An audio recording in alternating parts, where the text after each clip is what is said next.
The Education Committee for the Arizona Interfaith Movement, and I will be moderating this meeting. We have three people here, I think, who are very well qualified to discuss our topic. Our topic is patriotism. Who is the ultimate authority? Perhaps we made an assumption there. Perhaps we should have asked also, what is the ultimate authority? But in any case, I'm delighted to introduce very briefly our three speakers, and then they will each, as they begin their presentations, speak to you about themselves a bit, just by way of introduction. Our first speaker for the morning will be Ron Faust, the Reverend Ron Faust. He's a Mennonite pastor, and I'll ask Ron if he'll say a few more words about himself as he begins his presentation. We ask our speakers to speak about 10, 15 minutes, and then we leave some time for conversation with the group. So, Reverend Faust. Is that one live yet? If it isn't, let me turn it on for you. Good. The rabbi knows how to hold it down for a minute. Good morning. Good morning. My name is Ron Faus. I'm associate pastor at Trinity Mennonite Church in Glendale, and our lead pastor, Hal Schrader, brings you greetings. I bring greetings on his behalf. He is doing some teaching in Ohio at Lufkin University this week, and was not able to be with you, but he asked if I would come and talk on this topic. I have been a part of two of the three historic peace churches in the United States through all of my ministry, the Church of the Brethren and now Mennonite Church USA. Both of these traditions have had difficulty with governments down through the years, and that difficulty arose from teaching that war is sin and that followers of Jesus should not use violence but follow the way of the Prince of Peace, this way that is revealed in the Gospels and particularly in the Sermon on the Mount. As you might imagine, not enlisting to fight the wars of nations has not been popular with any government anywhere. And so persecution has kind of followed these two traditions wherever they have lived. I am glad that eventually the United States provided alternative service so that people from my traditions who are conscientious objectors to war can choose to be in alternative service and serve for the same amount of years as people who are drafted into military operations. So I think about loyalty to God. I wanted to share some scriptures that we struggle with. I think that we struggle with how loyal we are to be to a government that is ordained of God, but also to be open to the idea that governments, even though they're ordained by God, can do evil things and sometimes need to be opposed. From Romans 13, the first 4 verses, "Let every person be subject to the governing authorities, for there is no authority except from God, and those authorities that exist have been instituted by God. Therefore, whoever resists authority resists what God has appointed, and those who resist will incur judgment. For rulers are not a terror to good conduct, but to bad.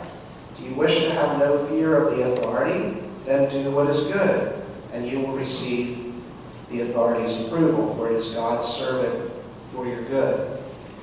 One wonders whether the Apostle Paul wrote these words before the Roman government started persecuting Christians, because at least I'd like to think most of those Christians were doing good and yet were being persecuted.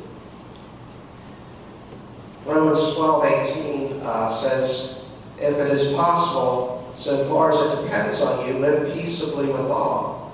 And I think that's all people, but also the government. As far as it is possible, live peaceably with the government.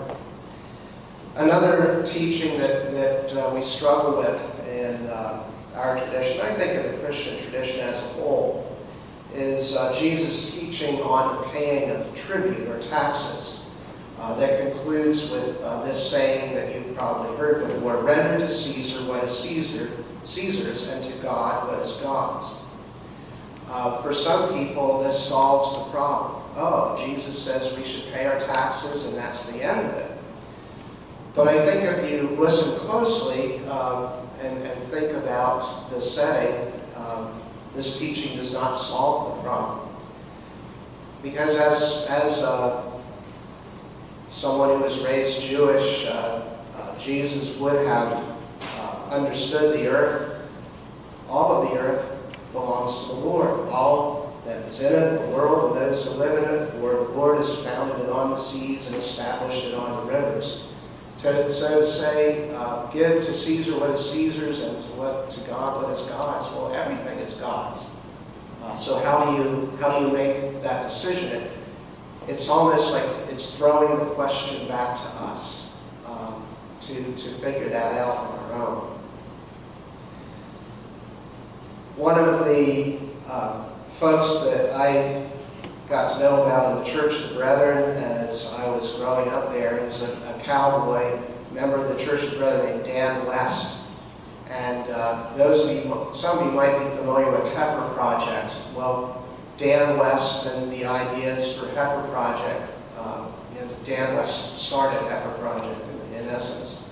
And when Dan West left home, his mother told him, now Dan, I want you to be good and stay out of trouble.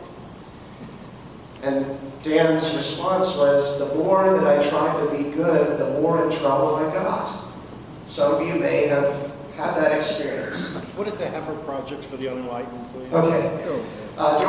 During World War II, it came to the attention of folks, I think it was World War I actually, folks in the States that there were people who were struggling with hunger because of the aftermath of the war and the destruction in Europe. And so Dan West got this idea to give families a heifer, which is a young female cow. And when that cow would calve, the family that received that first young cow would give the calf to another family. And so it was a gift that continued giving and feeding families both with milk, but also eventually beef. So that's the basic idea. Started with heifers, now they do goats, chickens, rabbits, all sorts of things. So as much as possible, follow what the government demands. But there are times when God's demands trump the demands of the government. There have been a couple of times that I'll mention in my lifetime that Christians are called to love enemies and to feed enemies. And both the Church of Brethren and the Mennonite traditions got into trouble for feeding people in Vietnam during the Vietnam War, and feeding North Koreans recently. Why should we feed the enemies in our country? Well, because God calls us to do that. In the 70s and 80s, some of you may have been involved in the sanctuary movement. That's providing shelter for people whose lives are in danger. There was a civil war in Guatemala and also in El Salvador, and there were a lot of refugees that were coming across the border. But because the United States government supported the governments of El Salvador and Guatemala, who were in essence systematically killing people in opposition to them, the United States government would just send those refugees back, even though it meant their death in many, many instances. They were called economic refugees, even though they were fleeing political persecution.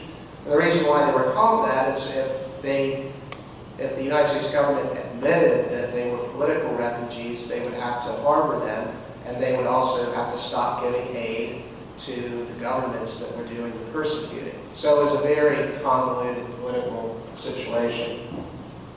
And so some members of the Church of the Brethren and the Mennonite traditions decided that even though it was against the law to provide sanctuary for people from Guatemala and El Salvador. That was what God called them to do.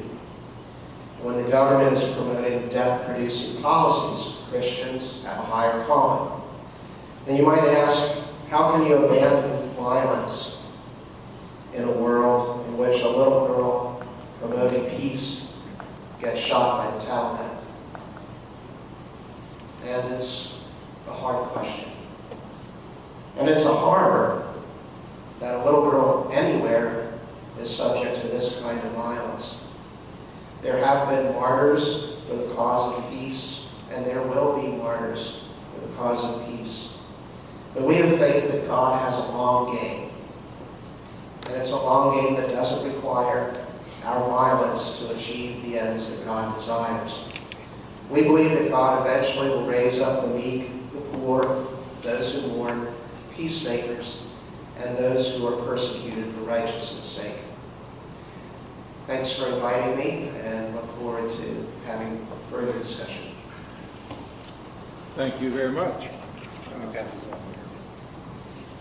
And secondly, we have attorney G. David DeLozier. He's part of the Attorneys Working for Peace.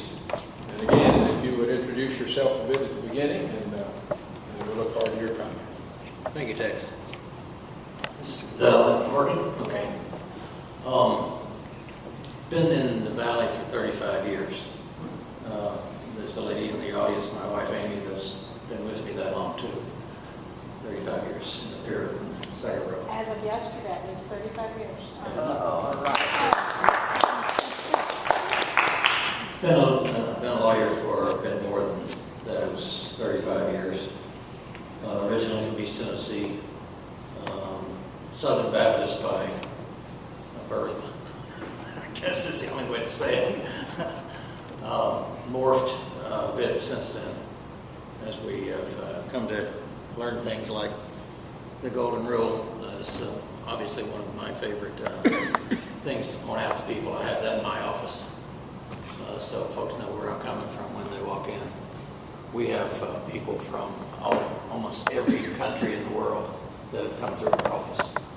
That's one of the things I love about Phoenix, Arizona. We've got Vietnamese, we've got Lithuanians, we've got Serbians, we've got people from Bulgaria, you name it.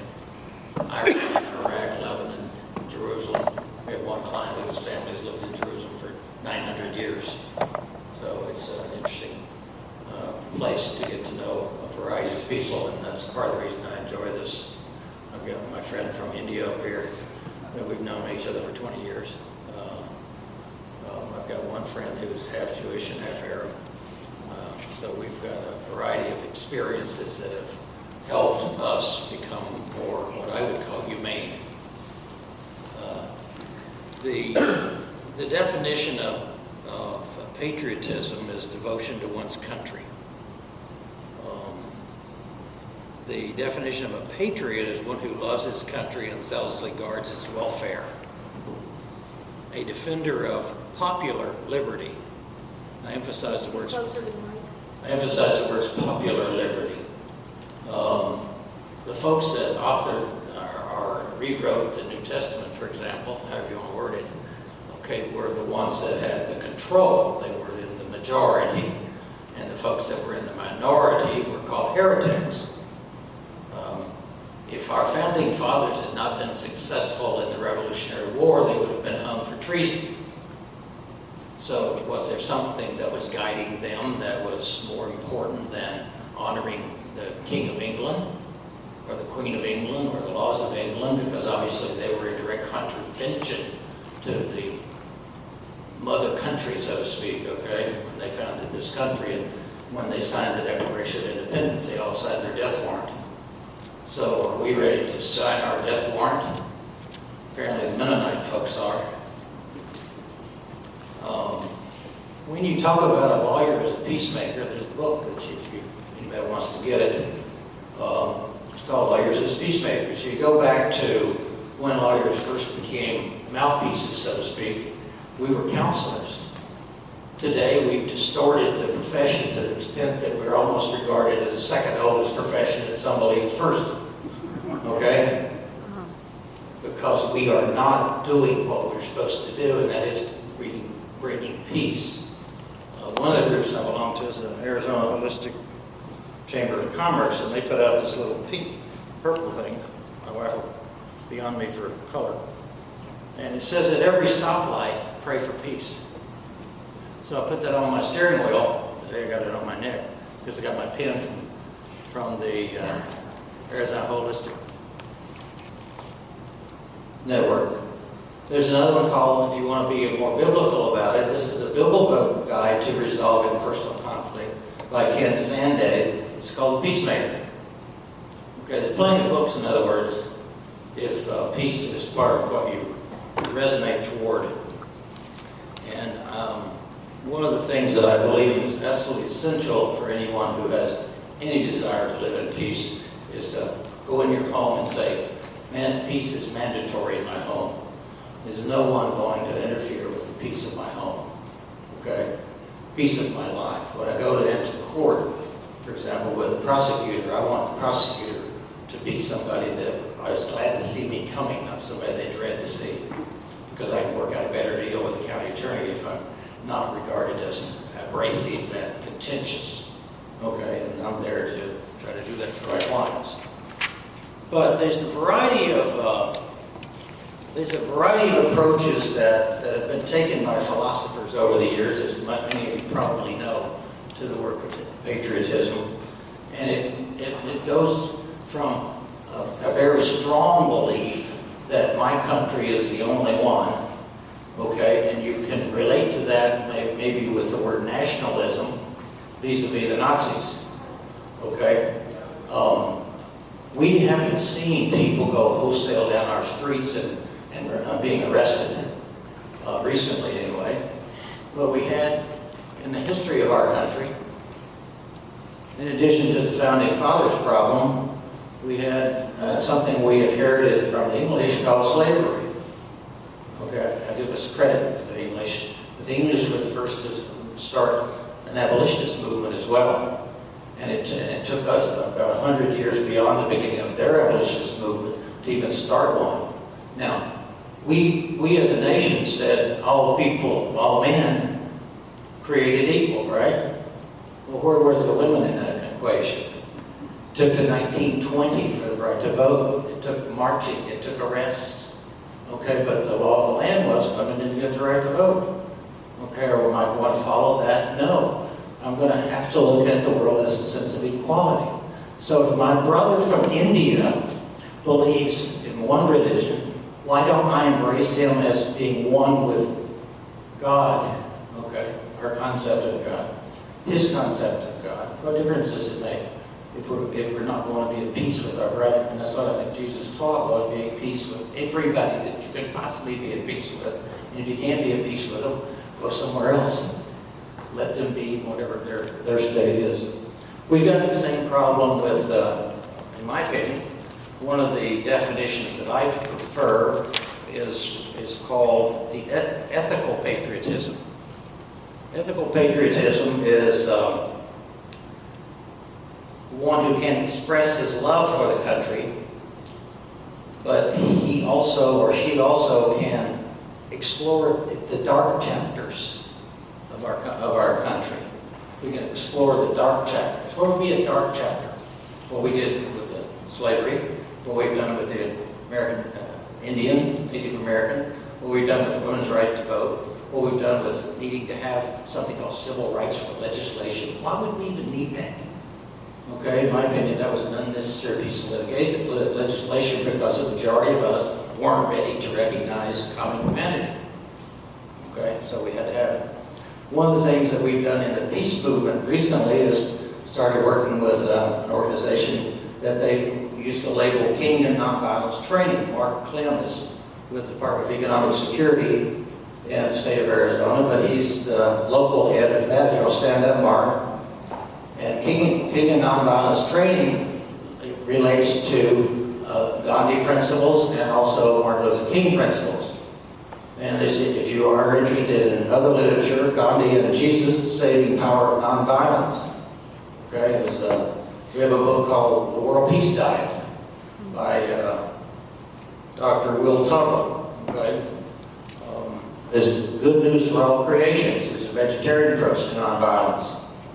Okay, and one of our friends from Buddhist tradition, peace is every step.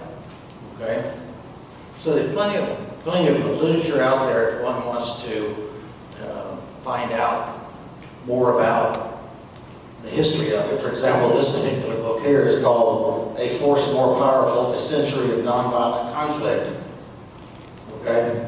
And I think what I'm saying is that yes, we live in a country where we have some devotion to the United States, but we have to recognize that our country has not been what the Founding Fathers said it was supposed to be, and we've had to have correction to it. And sometimes those corrections caused a lot of people difficult times.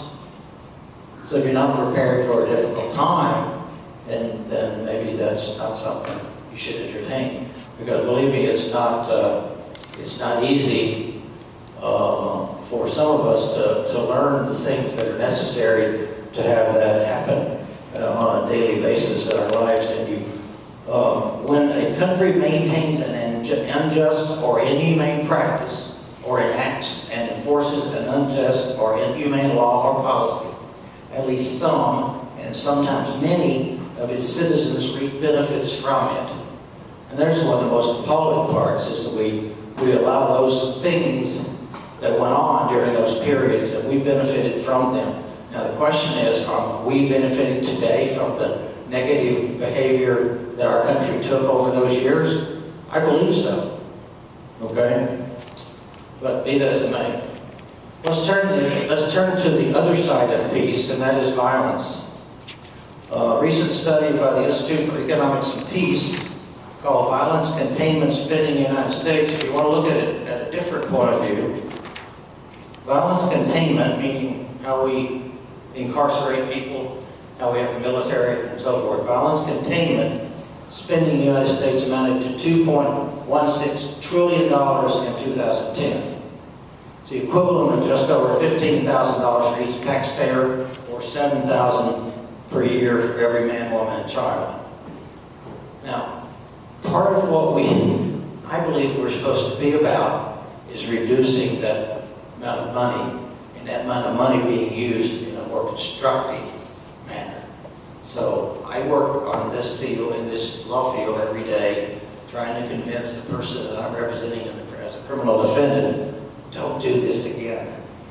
Okay, it's not in your best interest and so forth. So we use the tools that you've been hearing about that I use in that practice on a daily basis. It's almost like the little guy with his finger in the dike. That's one of the reasons I love this organization, is that I see more fingers in the dike. We're not by ourselves, okay? Thank you very much.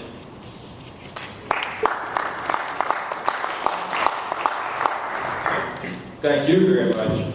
And now we turn to our third speaker, Rabbi Arthur Lavinsky, who's with the Bethel congregation. And again, he will say a few words of introduction of himself before his comment. Thank you very much. As you mentioned, I'm Rabbi Arthur Lavinsky. I've been in Phoenix for a little over 9 years now, and love the Valley and love its people. I am a retired Navy chaplain. I was always a weekend warrior. I was never activated. In fact, you could say I was a non-combatant weekend warrior, because Navy chaplains, like all chaplains, are forbidden from using weapons.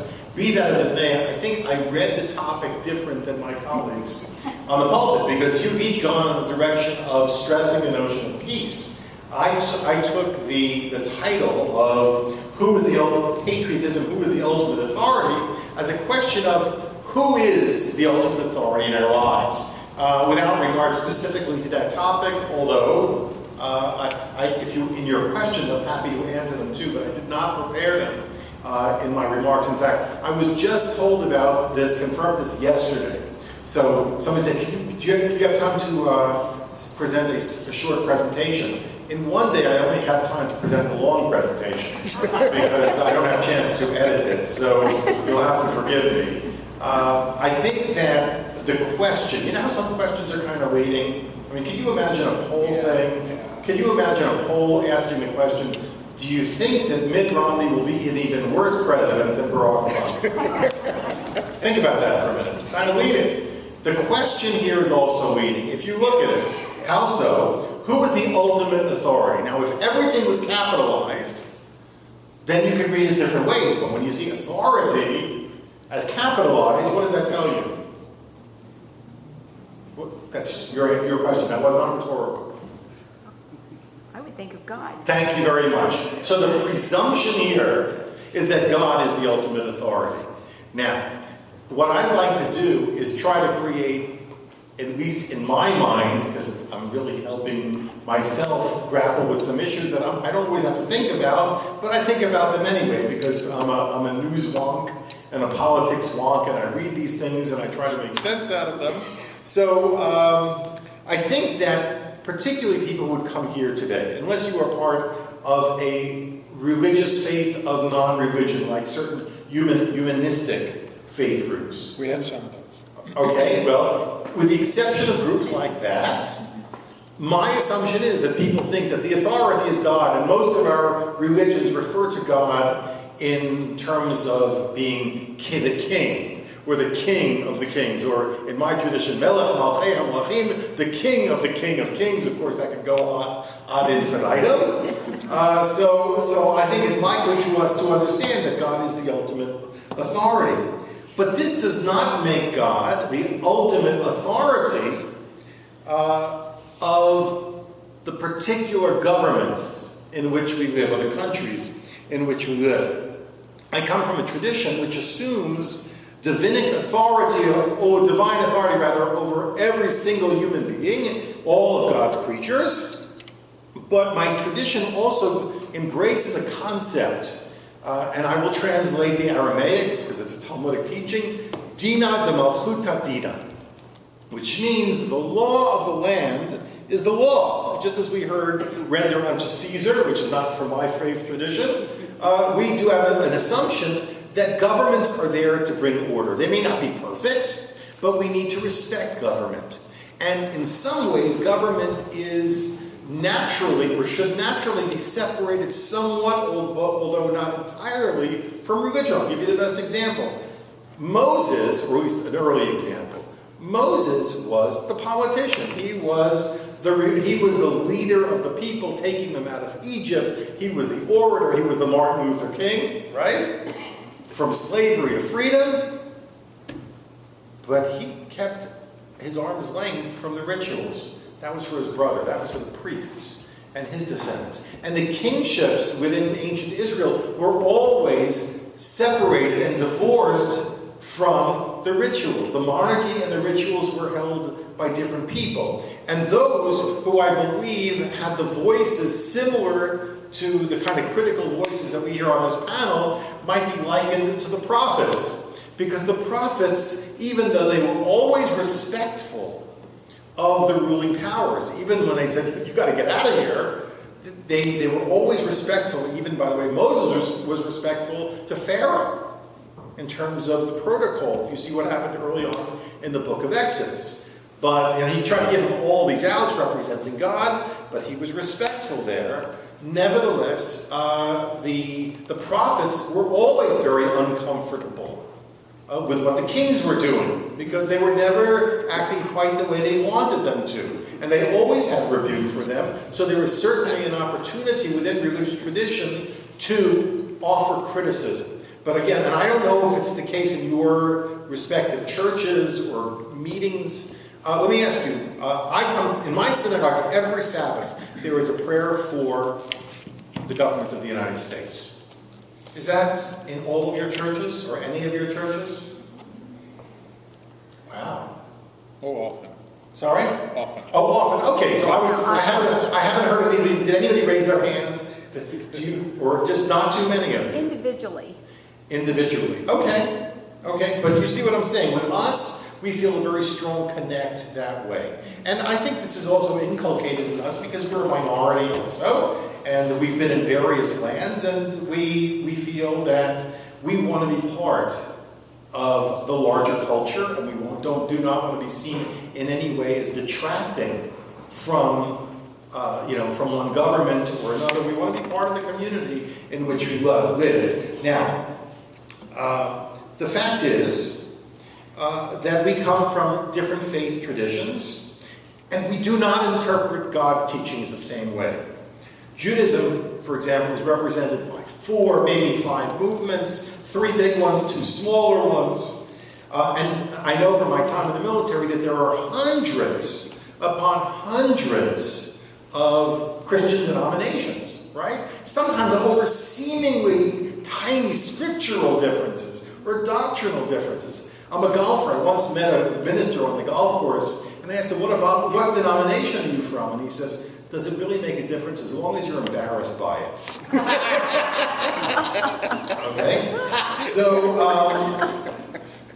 if we dare assume that God is to determine the internal and foreign policies of our country, exactly which interpretation would you like this government to follow? My interpretation to God? A Mennonite interpretation to God? An Islamic interpretation of God? A Catholic interpretation of God?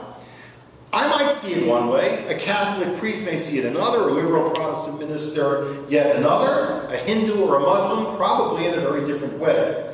I'm going to tell you a story which I think really encapsulates this. Of course, the least controversial subject in all of politics, of course, is the question of pro-life and pro-choice, right? Everybody agrees on that.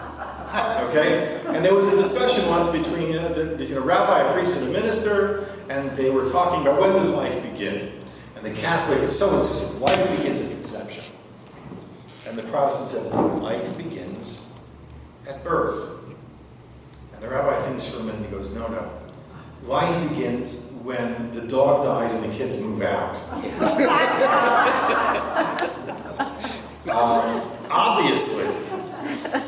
Obviously, there were different views. And I will tell you that it is arrogant for anyone to think that we have the singular approach to government, that we have the answer for what government should do, that our path is the only true path, and that there need not even be public discourse because we know the way.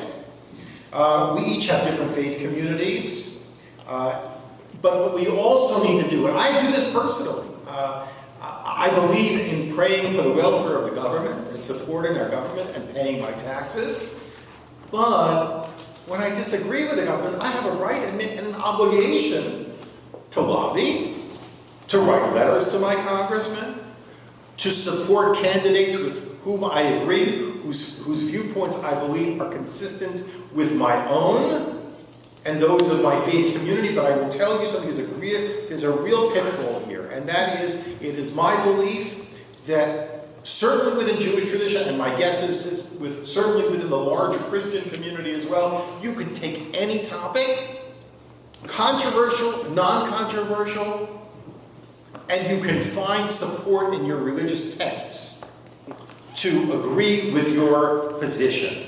So, if you feel clear about what your position is, act on it. Support the people that express your views.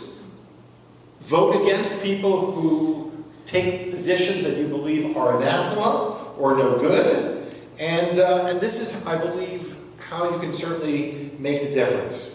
I believe that we are all patriotic when we engage in the political process in a peaceful way, in a democratic way, in a way that can help improve on society and the world. And if we do that, my friends, I think that we're on the right path. Thank you very much.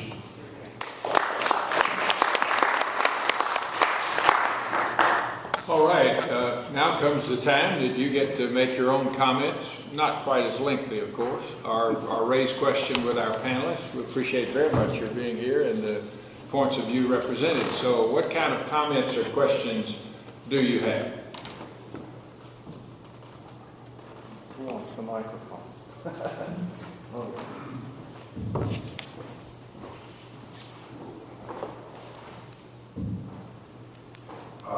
wondering if the panel would like to comment on issues such as denial of medical services for reasons of faith. I didn't hear for what denials of service for? Denial of medical services for reasons of faith. For reasons of faith. Clarification, is he talking about they're being denied the service or they don't want the service because they're religious beliefs? All right. Why don't you ask him that? Just clarification, are you talking about those people who do not want medical services for religious belief purposes, or that those people are being denied them because of their religious beliefs? Both. Both. Right. Any denial of services, particularly medical services, for reasons of faith. Okay, I know of people who have refused them for religious reasons. That there's the issue of refusing them for themselves versus refusing them for their children.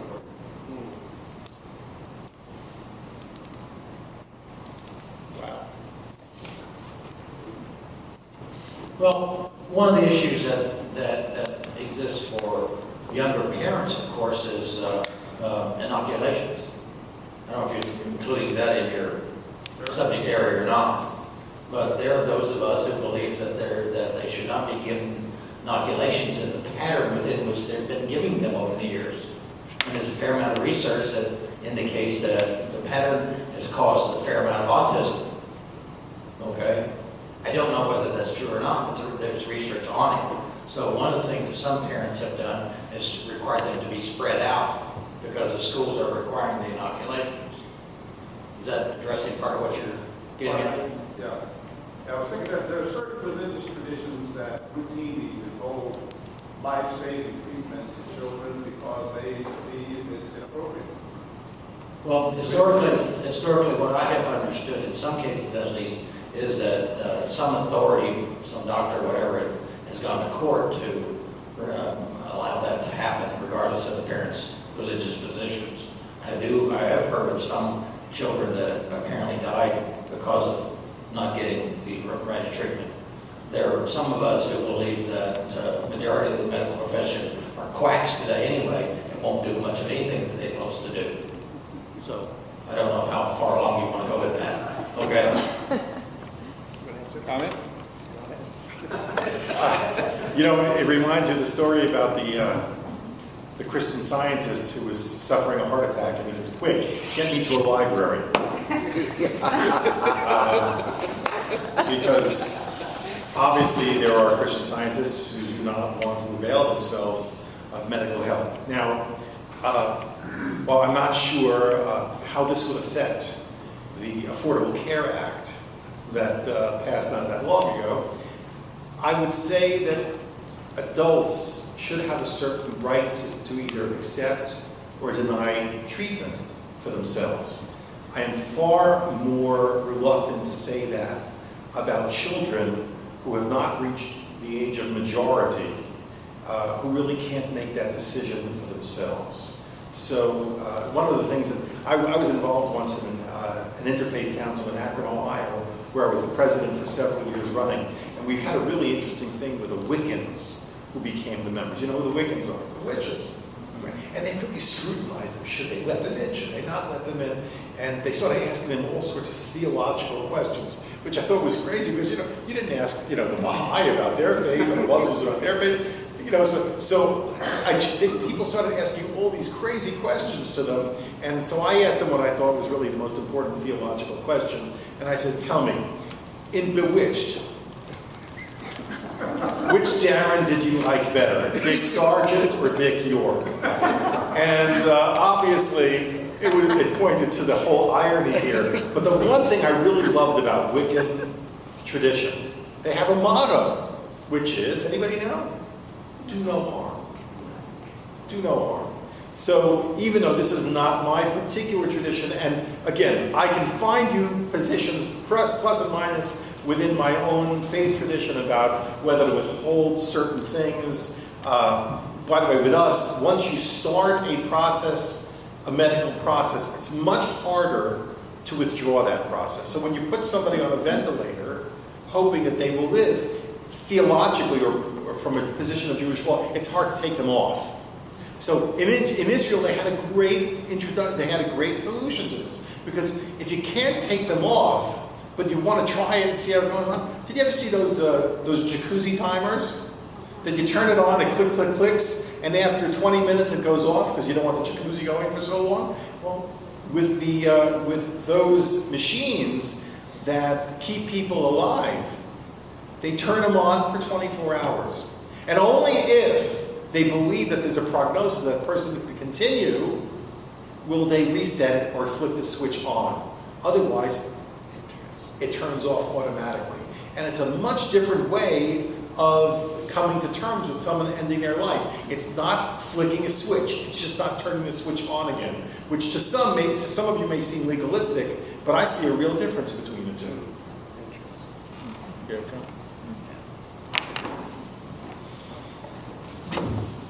Brother Ed. Not the text. So let me get a little more controversial issue along with what Zenaida was talking about. There's been some recent controversy about the Catholic Church and other religious communities saying that you cannot, if a pharmacist, for example, doesn't believe in the idea of birth control or something like this, that they don't have to fill a prescription.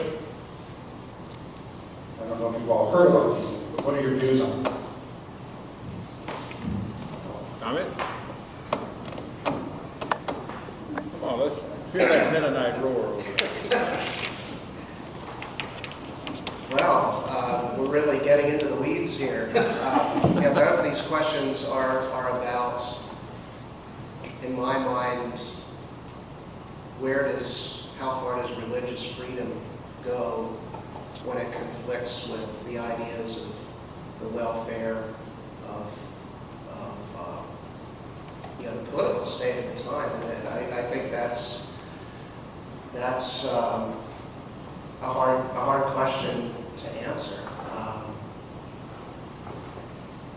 So I don't know how much of a comment I have other than it's difficult. I have some sympathy, for example, in France, they are disallowing the wearing of burqas because of the way they feel that holds women down and keeps them from reaching their potential, which is a value, which is stigmatized, and which is contrary to the values of the society as a whole, to encourage the development of women to their full potential. So yeah, it's a difficult question. I yield the floor. I think that there are times that, people always talk about it, that's all based on the question of freedom of choice. You know what? Health providers should also have choices.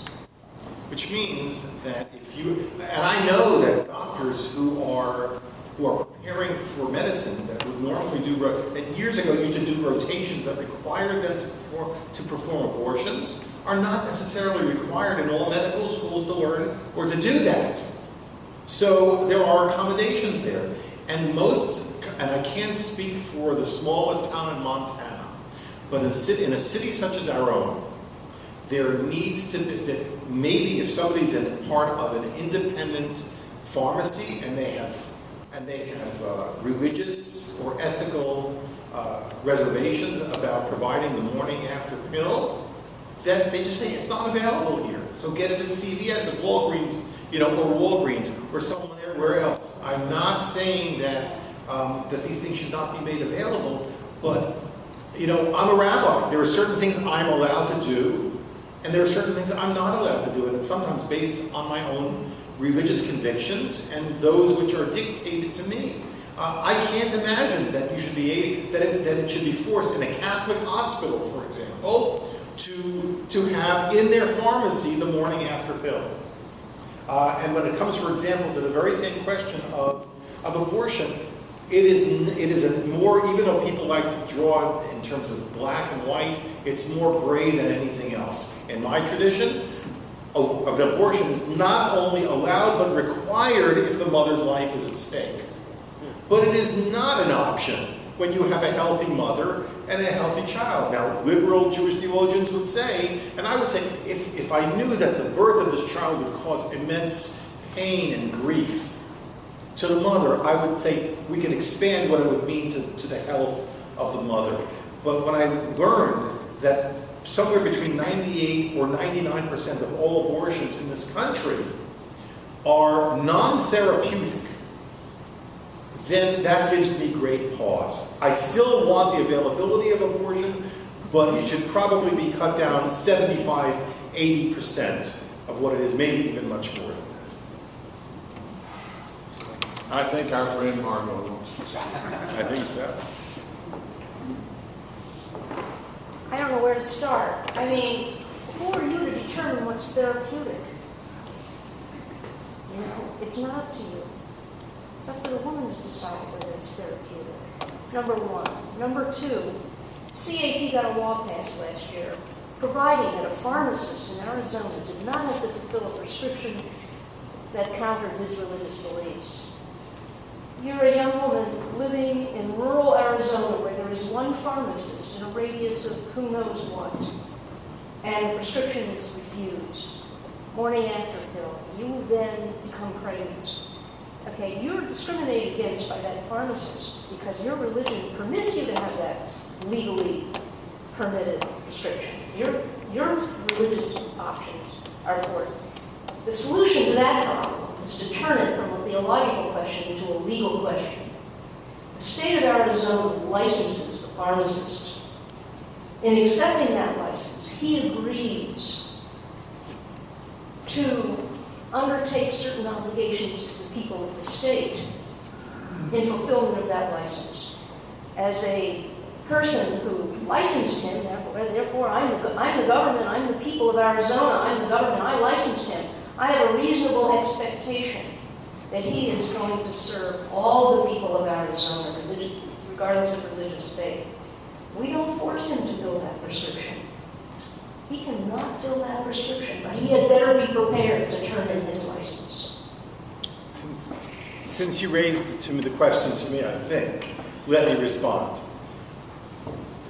You're right. I'm not the one who defines therapeutic abortion. You said, who am I? But you know what? I spoke to somebody who was a doctor who did abortions, and I asked the question about how many therapeutic abortions, and that's a medical term, so I'm not going to decide exactly what is therapeutic. His answer as a medical professional was that the number of therapeutic abortions, however he defined them, or she defined them, was negligible. The vast majority would not fit into the category of what I would call a mandatory abortion. Well, the definition of therapeutic is what's at issue here. Okay, so I'm not creating it. So who am I? I'm on the panel. I was asked to talk. Regarding the other thing that you just mentioned here, that's where I said, if you feel very strongly, obviously, about a woman's right to choose. That's why my guess is you will vote a certain way and encourage people to run for office who express your views. If, however, you have, let's say, and again, I'm sort of in the middle here. I think abortion should be available, but not under all circumstances. But if you take a strong 100% pro-life position, there are people you're not going to vote for, and there are people you're going to vote for. So those people will determine what the licensure requirements are. So support the people who you think reflect your views. Back here. He had a question. Oh, I'm sorry. Oh, good. Please. Rabbi, I appreciate your standing up for those values that many of us share. I have a couple of questions unrelated to that. First of all, for the Reverend Faus, if you're opposed to war, isn't there then a danger that others who have desires to hold us either captive or destroy us completely would cause us great harm and possibly even our destruction? So that's one question you can ponder and answer. And then Rabbi, on your comment that Moses had political authority yet delegated or passed off the religious authority, my question on that is, did Moses still have the authority to be the voice of God? Did he still police the rituals? Aren't there traditional references to Moses correcting the rituals when they were done wrong? So ultimately, wasn't he the religious authority as well? Those are my two questions. I think the first was to,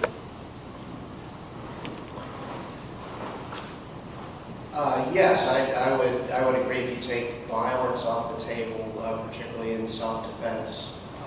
There's a potential that you could be held captive. When you take violence off the table, however, it doesn't mean that you don't resist. I mean, there are other ways of resisting evil, and we have someone nodding in agreement who teaches Gandhian and King ways of resisting, which were somewhat based on the teachings of Jesus as well, who was resistant to the powers of the time, be they religious powers and the powers of the state. I don't feel like Jesus was any big friend of Rome, but didn't advocate a violent response to the people who were dominating his society at the time. But you're right. I mean, there is potential that you could be crushed, and it comes down to, for me, it's a faith that God has a long game, that God will preserve what needs to be preserved without my violence. And it's this position is a minority position within Christianity too. So I'm just presenting my traditions. you want to speak to that? Okay, That's fine. We'll come back. then I'll come back. It's fine. If you don't mind me having a shot at that one too, okay? The way I read the things that are available to humans from a variety of traditions, okay, there are forces that we know little about and use even less. Okay, there's a protection system that's built into God's plan that no evil shall befall my house if I adopt the things that are necessary for that protection to be available. I don't keep a gun, I don't keep a knife, I don't lock my doors, and nobody ever hurts me. You follow me? No one ever hurts me. You can't say that for society, however. I can if you'll listen, because if enough of us listen, we won't need military. But isn't the challenge those that don't listen would be like the Taliban and other terrorists who don't listen and they state openly and aggressively that their intent is to harm us? Fear is what prevents protection from working, okay? It's the opposite of peace. There is nothing that can defeat peace except fear. So as long as I'm afraid of the Taliban will continue to dominate me, regardless of the label that it has, whether it's Nazism, whether it's communism, whether it's whatever, any other ism, okay? But as long as we continue to live in fear, we'll have to have a military.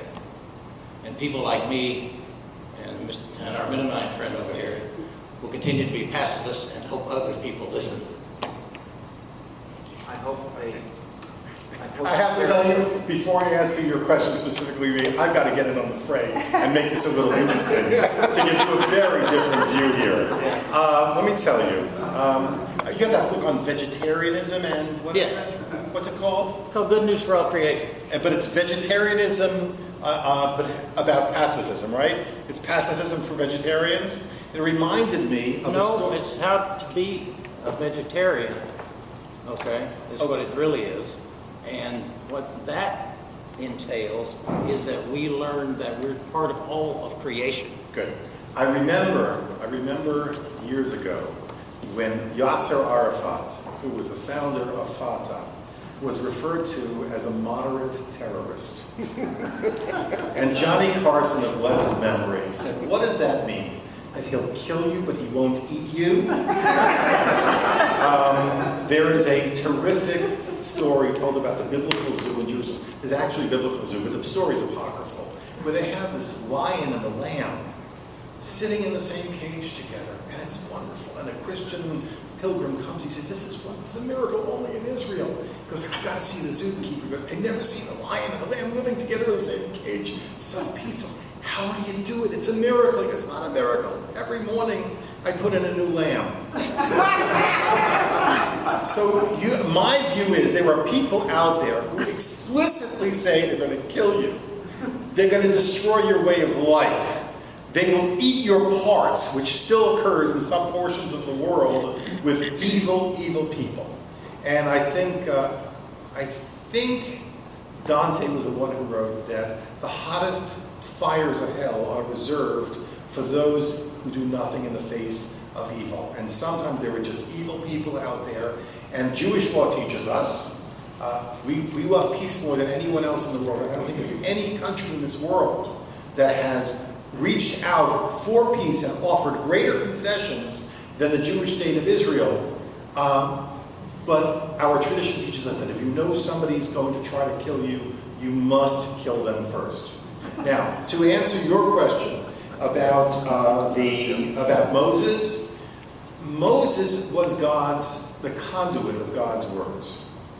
So in some ways, yes, he was the lawgiver, which in some ways is more of a political position. Like who creates the laws here? It's the Congress, it's the Senate. So he was the lawgiver, but it was through his words. But he distanced himself from the actual ritual, which was entrusted to the priestly class. So that's somewhat my answer over there. Yes, there is no total wall of separation. You know, people talk about separation of church and state. What is the law really? It's not to establish a religion. But you look at a retired Navy chaplain, of course there's a connection there.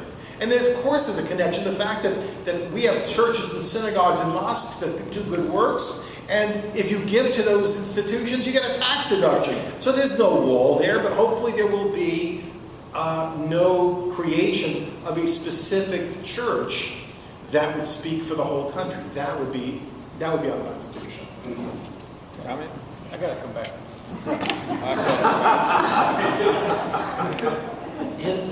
He used Dante as a quotation of do nothing. My opinion is the Mennonite minister and I do a lot. Okay, it certainly cannot be defined as doing nothing because we actively cause peace to be where we are. We actively cause it to be. So it's a long way from doing nothing. How's it working out for you? But fine. Is it really? Is it really? Do you read the newspapers? I don't live in the newspapers. I live in my environment. Okay. Okay. And our environment is fairly peaceful. How about sending your people to other lands that might need that type of teaching? Well, that's one of the reasons I associate with Mark Clem. Mark, you want to tell us a little bit about King of Nonviolence training and how you can make it available? I mean, all of you. Go and just back to the lands. I'm sorry, I'm misunderstanding you. Oh, she has a question back here. She's been waiting a long time very patiently to ask. All right, let's hear that. Well, this gentleman here in the green shirt was commenting about sending people somewhere, and I didn't catch it, so maybe we can come up to him I'm later. happy to come back again. Okay. All right, good. All right, thank you. There are two things. I work as a co-teachers, and hospital, I work at a federal hospital, so we cannot do abortions, thank goodness. Because I've worked in other places where I had to take part in doing abortions, and it would make me sick for the rest of the day. And if I had a choice, I would not have done it. And there is a doctor at our hospital who's Catholic, and he does not do tubal ligations. And nobody has any problem with that. The other doctors know that, they step in, they do it. So I think there should be a choice. And I worked in Brooklyn when Roe versus Wade passed, and you wouldn't believe the number of abortions. And if I had to work in that situation, I would have just quit as a nurse midwife. I should have quit. Because to us, some of us, it's sickening. So I think there should be some choice, and as you say, there should be some leeway, something in the rural part, these things to be worked out. But I think that there should always be a choice. But I have something to say about this thing about peace. And I have been part of a religious movement that lives for peace and has been dedicated to peace and has gone into the Middle East and has met with Arafat and has brought together Jewish and Muslim people with Arafat. some desire for peace, actually, within himself, even him. So I feel very strongly toward peace, but also I've become aware that in China,